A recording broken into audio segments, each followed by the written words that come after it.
Welcome back everyone to my Let's Play of Jade Empire. Right. Dr. Ahn. Fascinating. How very interesting to meet you. And you. Fate may have robbed me of my sight at a young age, but I can still sense the energy within your meridians. Impressive, and yet somewhat strange. Strange? What's strange about my energy? I don't know what it is about you exactly, but I would say you have been trained like no other warrior in this place. Oh, thank you. What I do know is that several of the techniques pioneered by what we call the new schools would have astonishing effects on one with your energy. I like that. And the new schools of what? Allow me a formal introduction. I am Dr. Ahn, acupuncturist. Wow. You are one of the arena's contestants, are you not? I hear talk that you are one of the most promising new contenders. But I should not prattle on at you. What do you need from me? Show me what you have to say. Of course. Have a look. Aha, I like porcelain skin, give me that. And clear mind too. Give me that as well. Oh, hell yes. That. Oh, I need that. Right. Thank you, Dr. Ahn. Right, we'll talk to the fighters later. Let's get to the Scholar's Garden. And run away from this Blau. Ho ho. Looty looty. We like silver, don't we, Sky? Scroll stand. The Cannibal Cookbook, Volume 1. Tasty. Valued customer, while we appreciate your business, the staff at the heart of the Empire politely request that you keep your nose out of ours. To assure that you will no longer wish to pry into our recipes, please enjoy this excerpt recently unearthed in the south. Leg of lamb. This hearty meal was first discovered after Yu Lam, the hunter, stumbled upon our community. For 5 to 10 people, use just one leg. The other can be pickled for later or roasted slowly and smoked to preserve it. For larger groups, use both legs of an adult, male or female. I'm hoping this is an animal. Boil the legs in a large pot for 2 hours with the following ingredients: 20 gallons of fresh water, 3 tablespoons of salt, half a cup of rosemary, 3 cups of spiced wine, some wine is best you can get it, 3 bags of onions, 4 whole garlic cloves, and a dash of ginger. When the legs have about half an hour left, add some skinned potatoes and leeks. Can't be served on the bone or in steaks. I so truly hope that's an animal with what I've witnessed. Alright. Anyway, to the Scholar's Garden.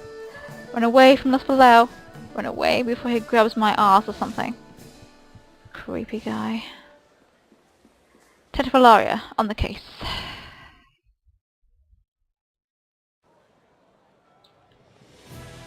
Thinking about a notice, guy? Keep a lookout. Ah. You didn't see that. Right.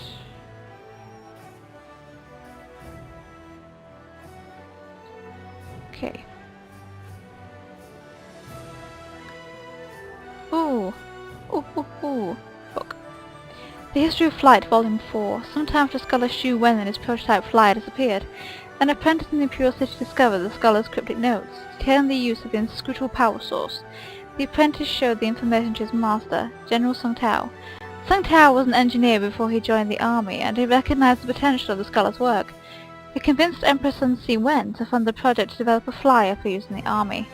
The Emperor agreed readily, and after several months of trying, the first true flyer was created. Within a year, the skies near the Imperial Palace were filled with flyers.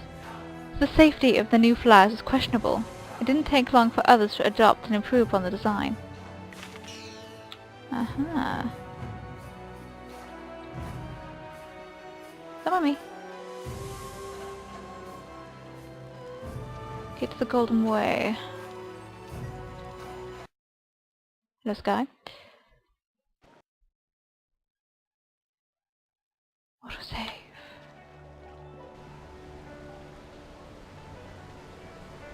Something just so beautiful about this city? In fact, this entire game.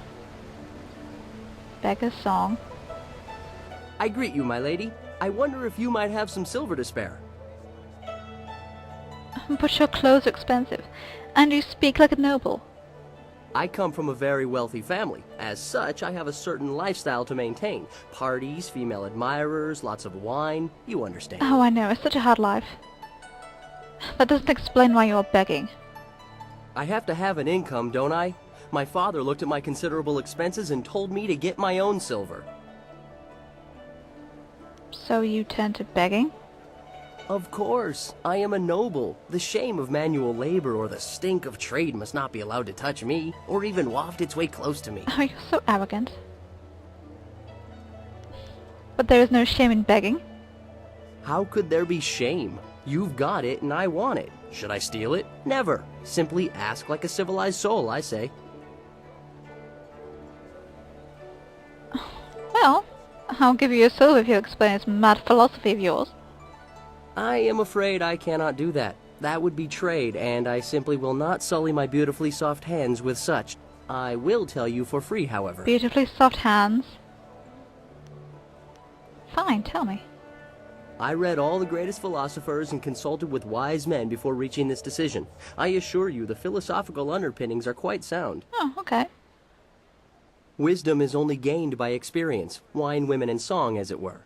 But a life of revel with no reflection still does not lead to true wisdom. Aren't you a fountain of wisdom? One must ponder, one must daydream. Even if I could bear the shame of sullying my hands with work, when would I think? How could I grow wise? You grow wise by sitting on your arse? So you are begging in order to pay for drunken debauchery, all in service of becoming truly wise? Well, it loses some of the subtlety when you put it that way. But yes. Fair enough. Not bad. Sounds like fun, in fact. I think the pursuit of wisdom is noble. Here's a silver piece. I thank you. It's not easy for one such as I. I have it far more difficult than the impoverished beggars of this city. Oh, truly. Farewell. Thank you for enlightening me. What the hell is going on?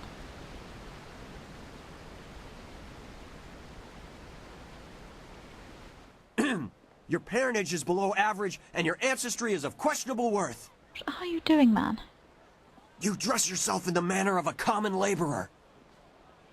Nobody's paying any attention. Nobody cares. Keep trying, just as I instructed.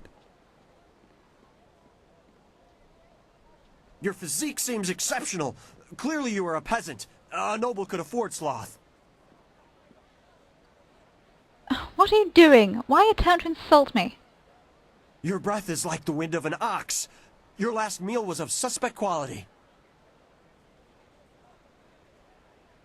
I asked for an explanation. Justify yourself or I will take offense. Your beliefs are superficial, and your culture is substandard. There is no point to your insults. Defend your claims or cease this instant! You are right to demand an explanation. Forgive my servant. I instructed him to find someone not distracted by mere insults, someone who would command respect. Your demand for justification of his arguments was admirable. You are exactly what we need. Am I now? Explain yourself. Right now. An outlander strolled into the city several days ago and now sits like a cormorant taking what he wants from the river of our hospitality. Of your hospitality. He balks at our attempts to calm him and answers requests for payment with strange coins of questionable value. He needs to go. This city hosts many visitors. Why is he so different? The outlander is not a dignitary or traveling merchant. He is a parody of civilized behavior. He spews insults at the emperor himself. So far, he has escaped the notice of any higher officials. Perhaps he was mistaken for an actor in a troupe, but that will not last. No, probably not. If he is reported, the Lotus assassins will take notice. They'll want to know if he was harbored or his offense was encouraged. Guilt by association is enough for them. Yes. Alright. Perhaps I can reason with this Outlander. That's what's so infuriating. He doesn't respond to reason. He proposes challenges we don't understand, and then declares himself the winner. Several of our brightest have faced him, but as soon as they get the better of him, he sets off his strange firework and says they are beaten. I so need to meet this guy. Normally, the peasants like it when we intellectuals are maligned, but they tire of his presence too. Getting rid of this nuisance will endear you to many. Alright. I will teach him not to mock our culture. I hope your ability matches your conviction. Several others have fallen short, despite their outrage at his antics. He is in the Scholar's Garden, and no amount of opposition has moved him. Please, I hope you will prove to be a worthy opponent. I shall. Just exactly where we're headed. We've got much to do in the Scholar's Garden. Come on, Sky. And you need a dog whistle too, honey. Alright. That'll be it for now. When we return we shall head to the Scholar's Garden, see to the Outlander, see to Creative Yukong, and see to Princess Leon. Stay with me.